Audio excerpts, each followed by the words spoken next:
That was not the start of the threat. That was the middle of the threat. And we're still living through the threat. That's right. The start of the threat was when Donald Trump, before he was elected president, started saying that the only way he would lose would be if there were massive fraud. Right. He already started sowing distrust before he was elected president.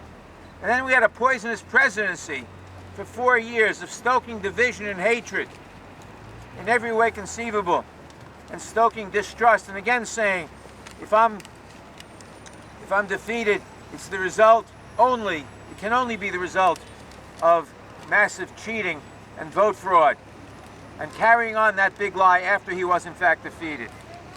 And he got away with it, and he's gotten away with it. The polls tell us that 67% of Republicans believe that Trump was properly elected president in 2020. That Biden is an illegitimate president. 67% of our fellow citizens who are Republicans, 50, 60 million people, believe that. And therefore this is a very dangerously divided country. And what we see now are efforts to restrict the franchise, all kinds of efforts. I don't have to outline them to you. You know what they are. To limit who can vote, to make it harder for people, especially minorities, to vote. And also, and as dangerous, maybe even more dangerous, attempts to control who counts the votes. Honest Republicans like Brad Raffensperger, who supported Trump for re-election, who regrets that Trump wasn't re-elected, who thinks he should have been, but who counted the votes properly, who would not cheat. They are being replaced systematically. He's got a primary against him, which he'll probably lose.